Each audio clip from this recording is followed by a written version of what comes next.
How you feeling, man? How you doing? I feel good. I've got a little bit of angst about these cuts that are coming up. I did a little exercise yesterday where I went through, and this has been a very competitive training camp, but I think a lot of it's been concentrated mostly at places like the running back position, the wide receiver position. Mm-hmm. There are some other positions on the team where, after going through all of the potential cuts, I realized, all right, man, you know what? We're not actually as deep as I'd like it to be.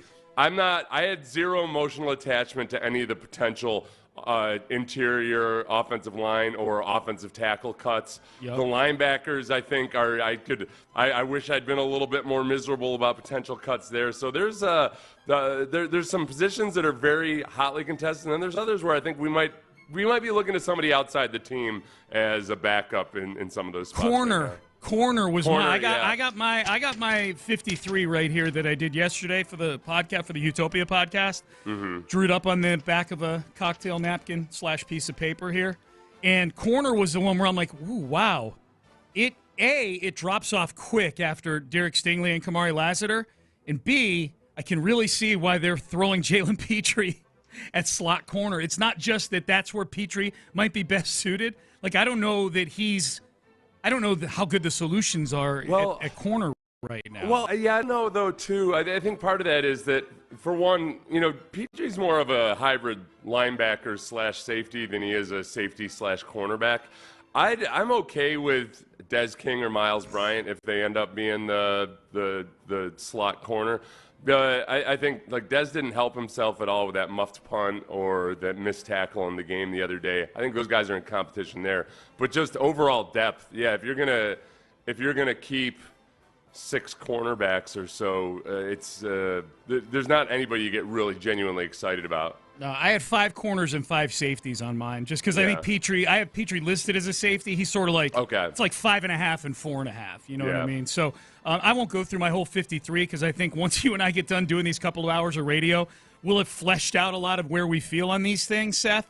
And again, the Texans do win that game 17-15. If you care about the final score, I think the biggest storyline to me, and you touched on it, is the running back position. And we said on Thursday and Friday of last week, the possibilities of what could happen with Dameon Pierce on Saturday ranged from doesn't play at all, in street clothes alongside other guys who have earned starting roles on this team, it still feels like Dameon has work to do that, or he plays the whole first half and gets as many touches as Cam Akers ends up getting in the game. Cam Akers had 10 touches in the game and was still in the fourth quarter returning kicks. That's what was really interesting about it is that, man, I felt that's where I felt like the running backs you could see where, Nick Caserio had said on the Pat McAfee show that there were probably 5 or so guys where it was really a real competition going into that last game.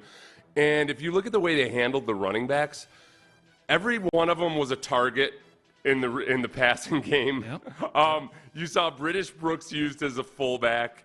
You saw as you mentioned, Cam Akers being used throughout the entire game. I think they really wanted to get a feel for all of this, and I think a couple of things might have come from it. If I watched that game and I was genuinely trying to make a decision, then Cam Akers is on this team. Gotta be, right? He's just, I mean, he checked all the boxes in terms of things you want to see. That one cutback against the grain on a zone run, which he did last week as well. He was used as a receiver, and then he, who may have been the smallest running back out there other than maybe J.J. Taylor, was probably the most physical guy on the field. Yeah. I mean, he trucked Jason Taylor III. I have no idea if he's related to Jason Taylor, the Dolphin, on the sideline. When he was going out, every chance he had for contact, he lowered his shoulder and went after it like he was trying to prove something. And that was, and then that spin move, that 3.5 spin moves, which, Sean, I know from the Olympics that move gets named after him now. It's an Akers? It's an Akers 1, yes. And he did not have the twisties at all. He was all about spinning and spinning and spinning. That was a 4th down play, too. That was I know it's a preseason game, but you're playing it like it's a real game. That was 4th. Had to have it. Catches the ball, dismisses the first guy with a nice little juke, and then spins. We'll play the audio from all this a little bit later. This is my big question with Cam Akers. if he's not on the team, why the hell did you bring him in the first place? Right, yeah, I know, because this is exactly what you would. What did I call it? I called it an experiment because he's coming off of a second Achilles tendon tear. I cautioned everybody, look, he's coming off a second Achilles tendon tear. He wasn't really that good after the first one. And so it's an experiment. It's a cheap experiment, and they'll see. Maybe there's upside there. And I feel like every reason I was skeptical, and I still would be just because of, injury history and what have you. Sure. But as far as the guy on the field, from the moment he showed up, there hasn't been a single moment where I've thought that guy looks like he's recovering from an Achilles tendon tear. I never. If you had asked me, if I knew nothing about the Texans, and I went out to that game on Saturday, and you said, hey, try to pick out the guy who had an Achilles tendon tear 9 months ago, Cam Akers would have been dead last. He would have been the last guy that I thought. Well, certainly not the little guy that's pulling off what does that end up being, a 1050 or whatever? Yeah, exactly. When he's spinning or trucking guys on the sideline or cutting back against the grain. So I'm all on board the Cam Akers train right now. I don't think that means that he's going to lead the league in rushing or anything, but he provides something that I haven't seen the other running backs on this roster in the preseason provide. I'll be legitimately disappointed if he's not on the team. This was Ryan on Saturday after the game. Very first question right out of the chute, he was asked, why didn't Dameon Pierce play in this game? I didn't play Dameon because I've seen enough from Dameon in practice and everything, so I've had a good look at Dameon. All right, so no effusive praise, not a long answer, short answer. Yeah, I'd asked him earlier in the. You real quick, you've pointed out that there could be two reasons for it. He could have made the team, or he could be on the trading block, one or the other. It's funny that D'Amico gave that answer, and I think there's a lot of people are having a very polarizing response to it too. Some people, like I did a live stream about this, and some people said, Seth, you silly fool.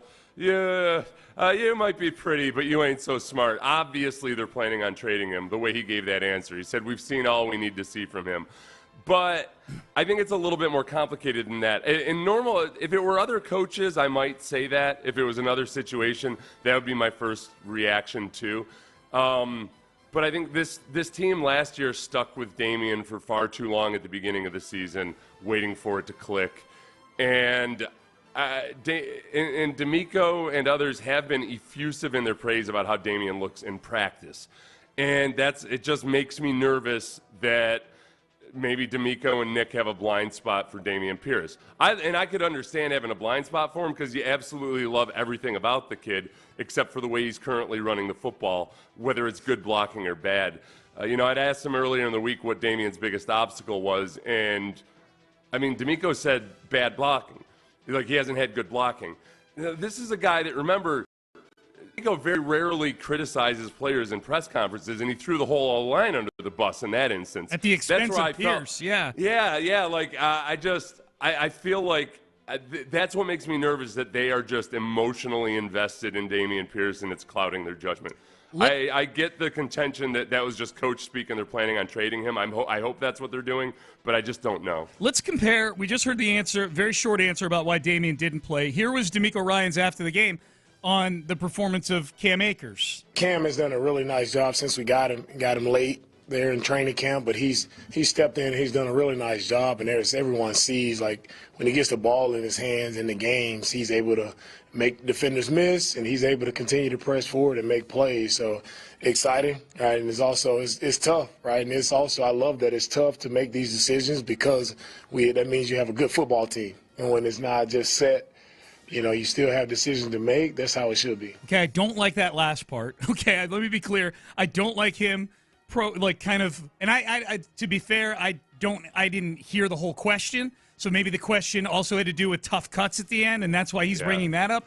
I feel like just the answer in a vacuum, the very end there is when, your parents are preparing you that you're not getting that air hockey table for Christmas, Yes. Right? So that part worries me a little bit. I will say this, and we'll know more in the next 24 to 36 hours. It's however many hours. It's 3 o'clock tomorrow is the deadline to make these cuts. This Dameon Pierce thing, and I can't believe I'm saying this about Dameon Pierce because he's so popular and he's a great dude. But if this turns into Dameon Pierce making the team and Cam Akers not making the team, this has the potential to be kind of the first thing that the fan base gets legitimately upset at DeMeco Ryans about. Right. You know what I think it's my first. It's our first fight. I think. Yeah. How strong is our relationship? We have to see if it can withstand our first fight. And there's kind of a baseball feel to this too, almost like a Kyle Tucker. Like, come on. Why are you guys so in love with Kyle Tucker? What are you even doing? I would imagine that 90% of the people who said that right now have actively denied that in their brain. And they don't even remember that there was a time when we were that people were disgusted that that Kyle Tucker was untouchable. Trade him. So, I mean, that's the other avenue you have to keep open is like, all right, man, maybe they just know and believe, and somehow it will click at some point. But it's hard. It's hard. It is. All right, we're off and running on a Reaction Monday. We are under 2 weeks away from the start of the season. Cannot get here soon enough. Texans win on Saturday against the Rams, and now it's cutdown time. I would imagine we're going to start hearing about some of these cuts today. DeMeco Ryans meets with the media at 9 o'clock today, so maybe they start trickling out after that. So we'll see, but we'll keep it tuned here to Sports Radio 610. We'll have them all as they're happening here over the next couple of days leading up to the 53-man roster deadline tomorrow at 3 o'clock.